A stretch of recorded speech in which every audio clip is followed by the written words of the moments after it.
नमस्कार दोस्तों, स्वागत है आपका अपनी कोचिंग विद ही जुडिशियल एकेडमी में। And in this lecture we are going to discuss section number 258 CRPC and which has now become section number 281 of the BNSS. Absolutely there is no change at all. You have to read it as it was in CRPC. So let's begin the class. 252 very important. Heading ही बहुत important है। Power to stop proceedings कौन section में दे रखी है? 258 में दे रखी है। Now पहली बात, हेडिंग से क्वेश्चन आएगा। Second, if in any summons case instituted otherwise than upon complaint, it means what? Police report, police case की बात कर रहे हैं, चार्जशीट की बात कर रहे हैं, कंप्लेंट केस की बात नहीं कर रहे हैं। यहां पर ये 258 is applicable on what? on which cases instituted upon police report, otherwise than upon complaint. Complaint is defined under section what? 2D. समझे आप? कंप्लेंट केस नहीं है, इसका मतलब क्या हुआ? पुलिस केस है, चार्जशीट फाइल हुई है इसमें। समझ में आई बात? 258 में कौन से केसेस रिलेटेड है? Otherwise then on complaint means police report पे बेस्ड हो गया। कौन से मजिस्ट्रेट साहब है? A magistrate of the first class or with the previous sanction of CJM any other judicial magistrate. Please highlight this, क्योंकि अक्सर आप क्यों पढ़ते हैं अधिकतर high court, high court, high court. यहां पर हाई कोर्ट नहीं है, प्रीवियस सैंक्शन ऑफ CJM हो तो यहां पर करेंगे। पावर टू स्टॉप प्रोसीडिंग्स किस किसके पास में है? पावर टू स्टॉप प्रोसीडिंग्स किसके पास में? मजिस्ट्रेट फर्स्ट क्लास के पास में है या any other magistrate with the previous sanction of CJM। कौन से केसेस में? सम्मन्स केसेस में। कौन से केसेस में? पुलिस रिपोर्ट पे। Summons case, police report, JMIC, any other with previous sanction of CJM। ऐसे याद करेंगे आप इसको। 4 reasons to be recorded by him, record करेंगे रीजंस को। Stop the proceedings at any stage without pronouncing the judgement.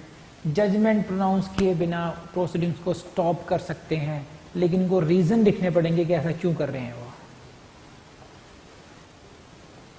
समझे कि नहीं?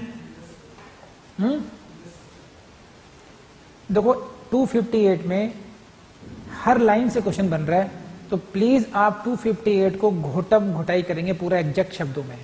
एग्जैक्ट में नहीं कर सकते हैं तो पॉइंटर्स बना लीजिए इसके सारे। कौन के मजिस्ट्रेट कर सकते हैं? जुडिशियल मजिस्ट्रेट फर्स्ट क्लास या any other magistrate with the previous sanction of CJM कर सकते हैं। वो क्या किस लिए है? ये स्टॉपिंग द प्रोसीडिंग्स है। कब कर सकते हैं stop proceedings? Before without pronouncing the judgement. Judgement pronounce करके करिए बिना उसको स्टॉप कर सकते हैं। तो उसके लिए क्या करेंगे? He will have to record the reasons. सही है। अब ये देखना पड़ेगा, जो स्टॉपेज हो गया, प्रोसीडिंग स्टॉप हो गई, अब रिजल्ट क्या आएगा? क्या माना जाना चाहिए उसको? Where such stoppage of proceedings is made after evidence of principal witnesses has been recorded pronounce a judgement of acquittal. Stoppage will go for acquittal. कब? जब मुख्य जो विटनेस थे उनका एविडेंस रिकॉर्ड हो चुका है। Acquittal, judgement of acquittal highlight कर लो ऐसी। And in any other cases release the accused and such release shall have the effect of discharge। तो क्वेश्चन कहां से आएगा? इफेक्ट ऑफ डिस्चार्ज कब होना चाहिए? इफ क्वेश्चन कहां से आएगा कि जजमेंट ऑफ एक्विटल कब माना जाएगा? यहां कोई कंफ्यूजन है या नहीं? मैं दोबारा समझाता हूं, कंफ्यूजन हो या नहीं हो। देखिए आम भाषा में समझिए, मेरे तरफ देखिए इसको। सम्मन्स ट्रायल चल रहा है, जुडिशियल मजिस्ट्रेट फर्स्ट क्लास है या कोई अन्य मजिस्ट्रेट है with the previous sanction of the CJM। उनको ये पावर है कि आप जजमेंट के बिना प्रोनाउंस करें इन प्रोसीडिंग्स को वहीं के वहीं रोक सकते हो आप। सही है। आपको अगर सही लगता है कि इसमें केस चलाने की आवश्यकता नहीं है, लेकिन आपको फिर रीजंस रिकॉर्ड करने पड़ेंगे कि क्यों आप स्टॉप कर रहे हो। ये तो बात हो गई। अब स्टॉप हो गया, प्रोसीडिंग स्टॉप हो गई। अब एक्यूज कहेगा मेरा क्या, मुझे आप एक्विटल कर रहे हो, मुझे डिस्चार्ज माना जाएगा। इस केस से मेरी मुक्ति तो हो रही है क्योंकि आपने जजमेंट प्रोनाउंस नहीं किया। समझ रहे हैं आप? लेकिन whether I should be treated as acquitted or discharge, so it depends upon at what stage the proceedings were stopped, कौन सी स्टेज पर प्रोसीडिंग्स को स्टॉप किया गया था। अगर हुआ था examination of important witnesses had been done, जो मुख्य मुख्य एविडेंस होने थे, जो मुख्य मुख्य कंप्लेनेंट हो गया और आई विटनेसेस हो गए, उनका एग्जामिनेशन हो चुका था, तब तो हम कहेंगे this is a judgement of acquittal. नहीं तो अन्य केसेस में हम क्या मानेंगे, इफेक्ट ऑफ डिस्चार्ज। तो प्लीज इन सब चीजों को आप हाईलाइट कर लीजिए और वहां सब जगह लिख लीजिए प्लिम्स प्लिम्स प्लिम्स, क्योंकि इन सभी पॉइंट्स पर you can see the question on in prelims. इतने घुस के बता रहा हूं मैं आपको, मैं हो जाएगा। And now please you see section 305 sub clause 5.